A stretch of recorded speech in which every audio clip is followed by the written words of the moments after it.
नमस्कार दोस्तों, मैं हूं नेहा त्रिवेदी और आप सभी का बहुत बहुत स्वागत है हमारे YouTube channel home science academy में। आज हम प्रैक्टिस सेट 3 सॉल्व करने वाले हैं और जो हमने क्वेश्चंस लिए हैं वो टेक्सटाइल से रिलेटेड हैं। 20 क्वेश्चंस की सीरीज़ है जिन्हें हम सॉल्व करेंगे। बहुत ही सिलेक्टेड क्वेश्चन हैं जो आपके एग्ज़ाम के लिए इंपॉर्टेंट हो सकते हैं। आप लोग पूरी वीडियो देखिएगा। और हाँ, एक बात और मुझे कहनी थी, क्योंकि बहुत सारे बच्चे परेशान हैं इस बात को लेकर कि एग्ज़ाम कब होगा कब नहीं होगा। तो आप लोग बिल्कुल निश्चिंत रहिए। देखिए, आपने फॉर्म फिल किया है तो ऐसा नहीं है कि एग्ज़ाम नहीं होगा, एग्ज़ाम होना ही होना है। बस आप अपनी तैयारी को जारी रखिए, पूरी कंसिस्टेंसी बना कर रखिए। साथ ही आप कंटिन्यू पढ़ाई कीजिए, बिल्कुल भी ढिलाई मत कीजिए। ये आपकी तैयारी को और बेहतर बनाएगा। ज़्यादा से ज़्यादा प्रैक्टिस सॉल्व कीजिए, यही आपके एग्ज़ाम को मजबूत बनाएगा। देखिए, हम भी अपना टाइम वेस्ट नहीं करते हैं, हम आगे चलते हैं। हम देखते हैं आज हमने पहला क्वेश्चन क्या लिया है। तो आज का जो हमारा पहला क्वेश्चन है वो आपका यहाँ पर होता है स्टार्ट। पहला क्वेश्चन कह रहा है कि पैच वर्क कहाँ का काम है। ठीक है, पैच वर्क कहाँ का काम है। ये हमने कढ़ाई से रिलेटेड क्वेश्चंस हैं। ये जो क्वेश्चन है ये कढ़ाई से रिलेटेड क्वेश्चंस हैं। तो दोस्तों, जो पैच वर्क है ना, वो हमारा कहाँ का क्वेश्चन, वो है राजस्थान का है। कहाँ का है? राजस्थान का काम है पैच वर्क।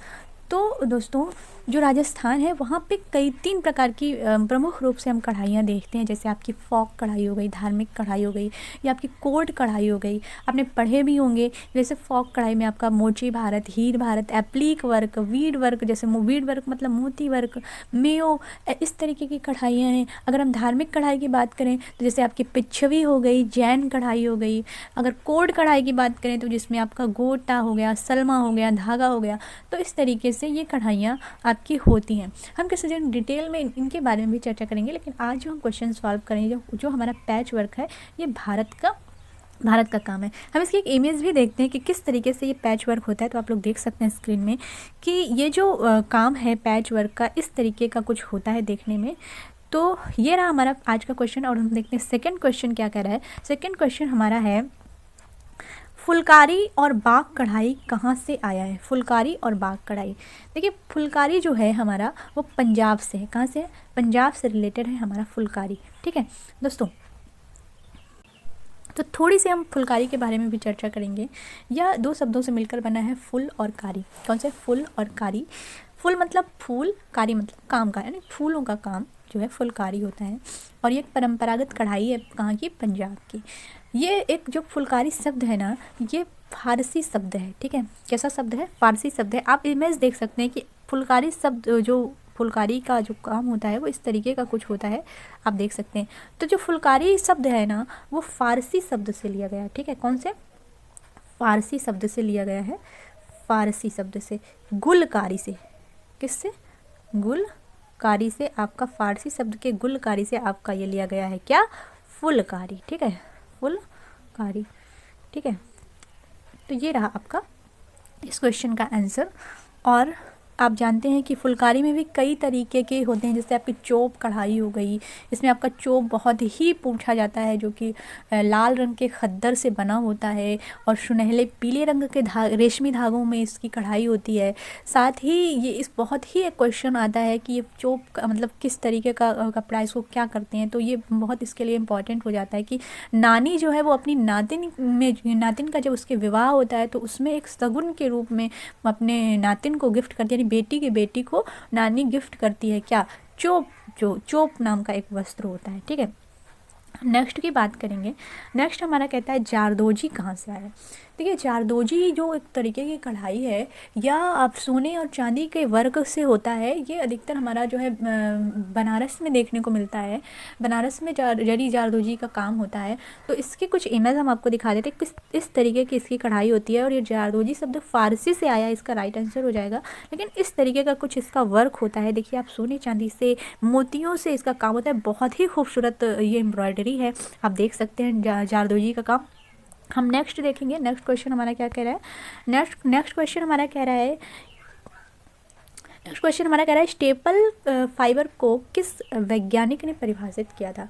ठीक है, स्टेपल फाइबर, दो तरीके के फाइबर होते हैं ना, उसको देखते हैं। कुछ स्टेपल होते हैं, फिलामेंट होते हैं। स्टेपल मतलब छोटे जो रेशे होते हैं, छोटे धागे होते हैं, और जो आपके फिलामेंट होते हैं वो बहुत बड़े होते हैं। जैसे आपके प्राकृतिक जगत में एकमात्र फिलामेंट रेशा है, कौन सा है? आपका रेशम का रेशा जो होता है, प्राकृतिक जगत का एकमात्र फिलामेंट रेशा यानी लंबा रेशा है, जो कि आपका बहुत ही लंबे रेशे होते हैं। अगर हम बात करें आपके स्टेपल की, तो हमारा कॉटन जो है स्टेपल के अंतर्गत आता है, वूल है वो भी आपका स्टेपल के अंतर्गत आता है।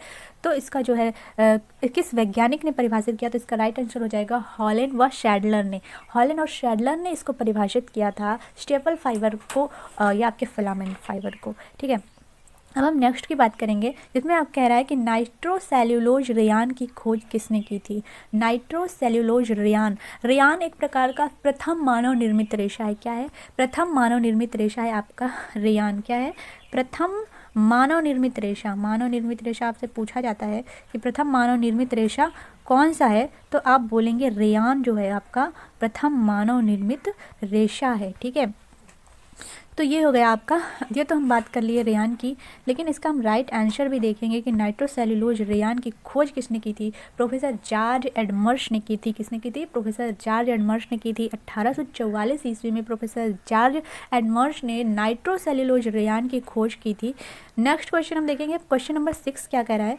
क्वेश्चन नंबर 6 हमारा कह रहा है कुप्रामोनियम रेयान की विधि का प्रयोग सर्वप्रथम किसने किया था? कुप्रामोनियम रेयान। ठीक है, रेयान आपके 3 प्रकार के होते हैं, जैसे हमने पढ़ा नाइट्रोसेल्यूलोज रेयान, दूसरा आपका कुप्रामोनियम रेयान, तीसरा आपका जो हो जाता है विस्कोस रेयान। आपने पढ़ा होगा कहीं ना कहीं। इसका जो राइट आंसर हो जाएगा वो है हमारा क्या? तो ये हमारा कुप्रामोनियम रेयान की विधि किसने खोजी या सर्वप्रथम किसने प्रयोग किया? इसका तो फ्रेंच रासायनिक शास्त्री थे L.A. देसापिटीज। कौन? L.A. देसापिटीज ने इसकी खोज की थी सर्वप्रथम, या इस विधि का उन्होंने प्रयोग किया था कुप्रामोनियम रेयान की। ठीक है, अब हम पढ़ेंगे नेक्स्ट क्वेश्चन। नेक्स्ट क्वेश्चन हमारा आज का जो क्वेश्चन नंबर है वो है 7। करघे से उतरे जो वस्त्र होते हैं उनको क्या कहते हैं? जैसे करघे से तुरंत बने हैं और वो वस्त्र उतारे गए हैं, उन्हें हम क्या कहते हैं? उन्हें हम कहते हैं ग्रे गुड्स। क्या कहते हैं? ग्रे गुड्स कहते हैं। ये जो वस्त्र होते हैं ग्रे गुड्स, इनमें किसी भी प्रकार की परिसज्जा नहीं होती है, ये बस बनते हैं और तुरंत निकल जाते हैं। कई तरीके की गंदगी लगी होती है। बिना परिसज्जा का जो वस्त्र होता है वो ग्रे गुड्स कहलाता है। ठीक है, नेक्स्ट की हम बात करेंगे। हमारा नेक्स्ट क्वेश्चन आज का क्या कह रहा है? कह रहा है कि महत्वपूर्ण कच्छ कढ़ाइयाँ कौन सी हैं? तो आपकी महत्वपूर्ण कच्छ कढ़ाइयाँ मोची, रबारी, अहीर, कनवी। कौन सी? मोची, रबारी, अहीर, कनवी। ये कच्छ यानी गुजरात की कुछ बहुत ही फेमस एम्ब्रॉयडरी होती है, जिसकी हम कुछ इमेज भी आपको दिखाएंगे। कुछ इस तरीके का होता है आपका,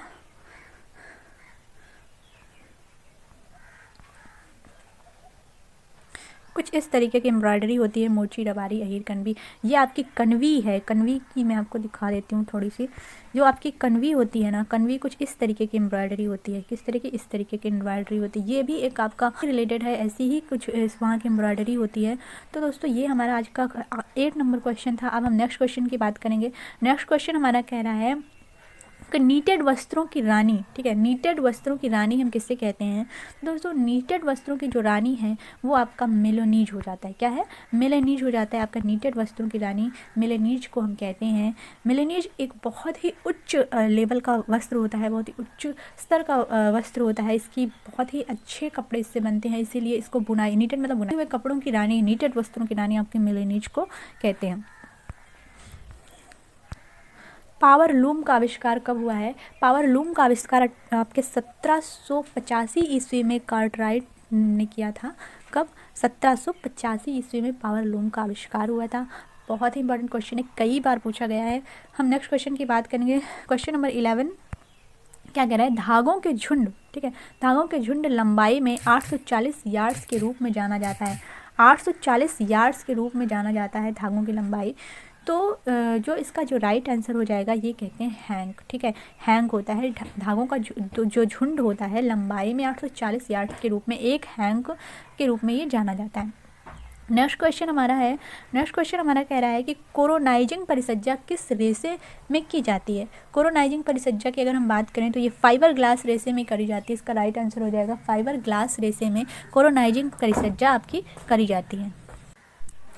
तो ये हो गया हमारा आज का इसका आंसर का फाइबर ग्लास रे से। हम नेक्स्ट क्वेश्चन की बात करेंगे। हमारा नेक्स्ट क्वेश्चन कह रहा है मोयरिंग किस प्रकार की परिसज्जा है। मोयरिंग किस प्रकार की परिसज्जा है, तो इसका जो राइट आंसर हो जाएगा वो हो जाएगा आपका यांत्रिक परिसज्जा है। क्या है? यांत्रिक परिसज्जा है मोयरिंग। मोयरिंग आपकी यांत्रिक परिसज्जा है। अगर मोयरिंग की बात करते हैं तो हमारा जो मोयरिंग है वो आपका लहरदार नमूने इसमें अंकित करे जाते हैं। क्या है? लहरदार नमूने अंकित करे जाते हैं और ये एसीटेट के वस्त्रों की परिसज्जा, मतलब एसीटेट के जो वस्त्र होते हैं उनमें ये परिसज्जा अधिक करी जाती है। ठीक है, तो ये आपकी यांत्रिक परिसज्जा हो जाती है मोयरिंग। ठीक है, नेक्स्ट की हम बात करेंगे। कह रहा है कि वे रंग जो बर्फ़ के साथ ठंडे स्थानों में प्रयोग किए जाते हैं। वे रंग जो बर्फ़ के साथ ठंडे स्थानों में प्रयोग किए जाते हैं, यानी ठंडी तरीके से हम उनको करते हैं, तो वो जो कलर होते हैं वो आपके एजोडाई होती है। कौन सी? एजोडाई जो होती है वो आपके ठंडे स्थानों पर प्रयोग की जाती है, जिससे वस्त्र की हम रंगाई करते हैं। ठीक है, नेक्स्ट की बात करेंगे। नेक्स्ट क्वेश्चन हमारा कह रहा है कि हमारे देश में रोलर्स के छपाई का कार्य प्रारंभ हुआ था। रोलर्स की छपाई का कार्य जो है जो प्रारंभ किया गया था वो 1785 ईस्वी में किया गया था। कब किया गया था? 1785 ईस्वी में हमने रोलर्स की छपाई करी थी। नेक्स्ट क्वेश्चन हमारा कह रहा है कि कसूती के लिए उपयोग में लाए जाने वाले प्रमुख रंग क्या हैं। तो कसूती के लिए जो हम प्रमुख रूप से रंगों का प्रयोग करते हैं वो हमारे लाल, बैगनी, हरा और नारंगी है। क्या है? लाल, बैगनी, हरा, नारंगी। हम इन रंगों का प्रयोग करते हैं। कुछ हम ऐसे ही उदाहरण देखते हैं। देखिए, आप इसमें देख सकते हैं इमेज में ज़्यादातर नारंगी या हरा या बैगनी रंग का प्रयोग किया गया है। लाल रंग का भी प्रयोग आपको देखने को मिल जाएगा। तो इस तरीके की कुछ आपकी कसूती कढ़ाई होती है, आप देख सकते हैं। हम नेक्स्ट क्वेश्चन की बात करेंगे। नेक्स्ट क्वेश्चन हमारा कह रहा है कि फैशन डिज़ाइन के जनक कौन है। फैशन डिज़ाइन आप समझ सकते हैं आज के समय में कितना इंपॉर्टेंट है फैशन। तो जो फैशन डिज़ाइनिंग के जनक हैं वो कौन हैं, उनका नाम हम जान लेते हैं। Charles Frederick Worth. बहुत इंपॉर्टेंट क्वेश्चन है, कई बार आपके एग्जाम में पूछा गया है, कई सारे एग्जामों में पूछा गया है कि फैशन डिज़ाइन के जनक कौन है। तो चार्ल्स फ्रेडरिक वर्थ जो है वो आपके फैशन डिज़ाइन के जनक हैं। इसका राइट आंसर हो जाएगा चार्ल्स फ्रेडरिक वर्थ। ठीक है, नेक्स्ट क्वेश्चन की हम बात करेंगे। प्रति इंच कपड़ों में धागों की संख्या क्या कहलाती है। तो धागों की संख्या जो है वो कहलाती है वस्त्र गुणांक। क्या कहलाती है? वस्त्र गुणांक कहलाती है। प्रति इंच कपड़ों में धागों की संख्या वस्त्र गुणांक कहलाती है। नेक्स्ट क्वेश्चन कह रहा है कि ताने व बाने के धागों का अनुपात क्या होता है। ताने और बाने के जो अनुपात होता है, ताने और बाने के जो धागे होते हैं उनका जो अनुपात होता है वो क्या कहलाता है। तो वस्त्र का संतुलन कहलाता है। क्या कहलाता है? वस्त्र का संतुलन। तो जो ताने और बाने धागे होते हैं किस तरीके के होते हैं? जो हमारा ताना होता है ना दोस्तों, जो हमारा ताना होता है वो कुछ खड़े वस्त्र होते हैं। जैसे आप देख सकते हैं जैसे ताना होता है, ताना ऐसा होता है। ठीक है, ऐसे ऐसे वस्त्र होते हैं। जो बाने होते हैं हमारे, बाने के वस्त्र हम ऐसे ऐसे ऐसे जो पड़े पड़े से रेसे होते हैं वो आपके बाने के वस्त्र हो जाते हैं। ठीक है, इनको हम कहते हैं, इनको जो ये जो बाने के धागे इनको हम कहते हैं वेफ्ट। क्या कहते हैं? वेफ्ट वस्त्र। क्या कहते हैं? वेफ्ट कहते हैं। और ये जो हमारे होते हैं खड़े खड़े वाले जो ताने के धागे इनको हम कहते हैं वार्प। क्या कहते हैं? वार्प। ठीक है, वार्प कहते हैं। तो आप इनको अंग्रेजी में भी जान लीजिए। नेक्स्ट क्वेश्चन की हम बात करेंगे। सब हमारा आज का लास्ट क्वेश्चन है। ब्लॉच प्रिंटिंग में कैसा होता है, ब्लॉच प्रिंटिंग कैसी दिखती है। तो हमारी जो ब्लॉच प्रिंटिंग होती है ना दोस्तों वो कुछ ऐसी होती है, हम आपको दिखाते हैं। सबसे पहले तो हम जानेंगे कि जो ब्लॉच प्रिंटिंग होती है उसमें नमूने व पृष्ठभूमि एक साथ छापे जाते हैं। क्या है? नमूने और पृष्ठभूमि। पृष्ठभूमि मतलब जो उसकी ज़मीन है और उसमें जो नमूने बनाए जाते हैं वो एक साथ हमारे छापे जाते हैं। कुछ इस तरीके की हमारी ब्लॉच प्रिंटिंग होती है। आप लोगों ने देखा होगा कि आपने रुमाल इस तरीके की खरीदी होगी कभी, तो इस तरीके के हमारी जो है ये ब्लॉच प्रिंटिंग होती है, जिसमें आपके जो पृष्ठभूमि है वो भी और उसमें जो अंकित नमूने होते हैं उन दोनों को हम जो है एक साथ छापते हैं। वही आपका ब्लॉच प्रिंटिंग कहलाता है। एक आपका होता है ब्लॉक प्रिंटिंग, ब्लॉक छपाई ना, ब्लॉक में एक ठप्पा होता है, उस ठप्पे को हम पर्टिकुलर वस्त्र में ऐसे रख देते हैं। जैसे कभी आपने देखा होगा कभी मेले में जो मेहंदी के लिए छपाया जाता था हाथ में, वैसे ही कुछ हल्के गहरे उसमें एक वो होता है, ब्लॉक होता है, लकड़ी का ब्लॉक होता है, उसको हम वस्त्र में रख के उसको कपड़े को छाप देते हैं उसमें डिज़ाइन को।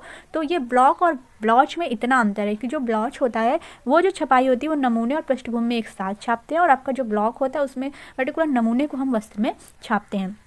तो ये रहे आज के आपके 20 क्वेश्चंस। आप लोग ज़रूर कमेंट करके बताइएगा कि कैसे लगे आपको क्वेश्चंस, और जिससे हम और भी अच्छे अच्छे क्वेश्चंस आपके लिए ला सकें। अगर आपको वीडियो अच्छा लगता है तो प्लीज़ आप हमारे चैनल को सब्सक्राइब करें और बेल आइकन को प्रेस कर लें, और हमारे जो वीडियोज़ है उन्हें लाइक करें, कमेंट्स करें और अपने दोस्तों के साथ शेयर करें। तो आज के लिए इतना ही, हम नेक्स्ट वीडियो में मिलेंगे। तब तक के लिए bye bye, to take care, I love you.